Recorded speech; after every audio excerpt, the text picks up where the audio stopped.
జై శ్రీరామ్. 5,000 గుడులు దళిత కాలనీలలో టీటీడీకి సంబంధించి 5,000 గుడులను కట్టిస్తాము అని చెప్పడం జరిగింది. దీన్ని కాంగ్రెస్ పార్టీ తీవ్రంగా వ్యతిరేకిస్తుంది. ఏమి నొప్పు అర్థం కావడం టీటీడీ అనేది టీడీపీ గవర్నమెంట్ కాదు, వైసీపీ గవర్నమెంట్ కాదు, ఏ గవర్నమెంట్ కాదు. ఫస్ట్ ఆఫ్ ఆల్ అదొక దేవస్థానం. తనకు వచ్చిన డబ్బుల్ని స్వతంత్రంగా యూజ్ చేసుకునే అధికారం ఆ యొక్క సంస్థకు ఉంది. నీ యొక్క ఒపీనియన్ ఎవరు అడగలేదు, సరేనా? First of all mind it.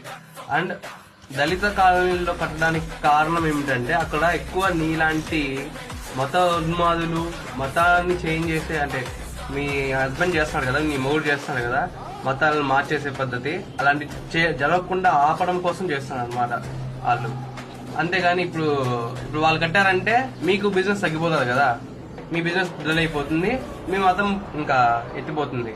అందువల్ల కాంగ్రెస్ పార్టీ ఖచ్చితంగా అపోజ్ చేస్తుంది, నువ్వు అపోజ్ చేస్తావు. అందుకే నేను కాంగ్రెస్ పార్టీ పెట్టుకునింది. జై శ్రీరామ్. Thank you.